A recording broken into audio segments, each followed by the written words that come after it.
राधे, जय श्री कृष्णा, श्री हरिदास। और देखिए हमारा हरि वीडियो बनवाने के लिए बैठे हैं यहाँ पे। इधर राधा माधव बैठे हैं और अपनी गैया को भी साथ लेके। आज का वीडियो इम्पोर्टेंट टॉपिक पे है कि कई लोग बोलते हैं कि, और मैं भी मानती हूँ इस चीज़ को, कि प्रभु के या किसी भी अन्य देवी देवताओं के पीठ के दर्शन नहीं करने चाहिए। लेकिन मेरा मानना ये है, जहाँ तक मैंने समझा है, जहाँ तक मुझे समझ में आया है, मैं वो बात आपसे शेयर कर रही हूँ कि जब यशोदा माँ कृष्ण जी को लाड दुलार करती थी तो वो उनको नहलाती भी थी, उनको लाड दुलार भी करती थी, उनको सुलाती भी थी। तो क्या उन्होंने कभी उनके पीठ नहीं देखी होगी? वो यशोदा माँ का श्री कृष्ण के प्रति प्रेम था।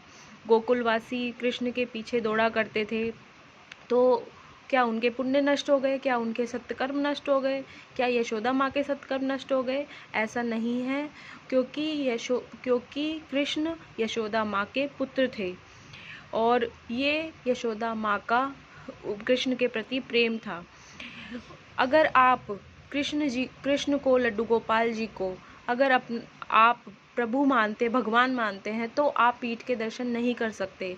अगर आप उन्हें अपना सब कुछ मान रहे हैं, अपना पुत्र, भाई, जो भी आप बना करके लेकर के आए हैं उन्हें, तो आप उसमें अपना स्वार्थ ना देख के सिर्फ उनकी सेवा कीजिए, उनसे प्रेम कीजिए। या ये मत सोचिए कि हमें उनके पीठ के दर्शन हो गए हैं तो हमारे सत्कर्म नष्ट हो जाएंगे। ऐसा कुछ नहीं है। और रही बात पीठ दर्शन की, वो जब आप मंदिर जाया करें तब वहाँ पर देवी देवताओं के पीठ के परिक्रमा करते समय उनकी पीठ के दर्शन ना करें। और अगर आप लड्डू गोपाल जी को सिर्फ अपना प्रभु भगवान ही मान रहे हैं तो उनकी पीठ के दर्शन मत कीजिए।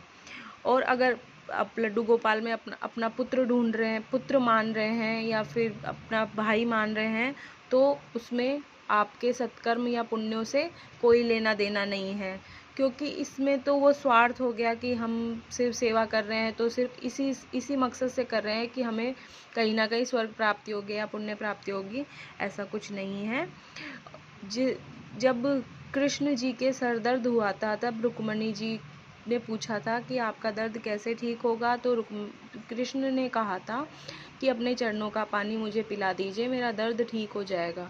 तो रुक्मणी जी ने कहा था कि नहीं प्रभु, ऐसा नहीं हो सकता, मैं आपको अपने चरणों का पानी नहीं पिला सकती, क्योंकि मैं ऐसा करके पाप की भागी नहीं बन सकती ना, क्योंकि मुझे तो नरक में ही जगह नहीं मिलेगी। सभी द्वारकावासियों ने मना कर दिया था।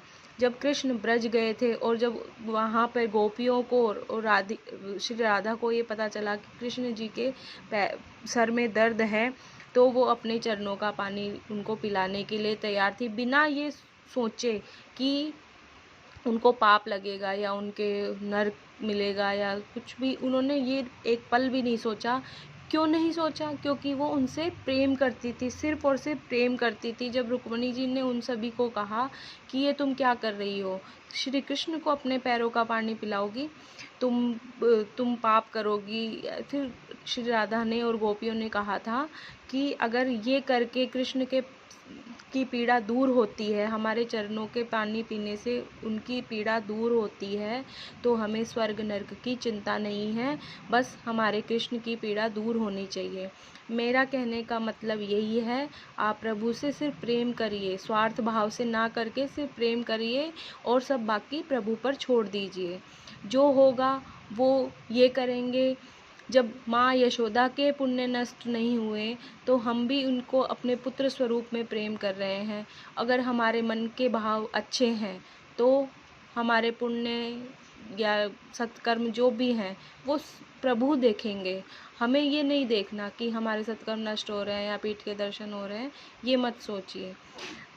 अगर आपको जैसा समझना है, मानना है, आप मानिए। मेरा मानना है ये है कि मैं सिर्फ अपने बच्चों से प्यार करती हूँ और मैं इसमें ये नहीं देखती कि मेरे सत्कर्म नष्ट हो रहे हैं या पुण्य नष्ट हो रहे हैं। मैं सिर्फ इनसे निस्वार्थ भाव से प्रेम करती हूँ और हमेशा ऐसे ही करती रहूँगी। राधे राधे। जय श्री कृष्ण। श्री हरिदास।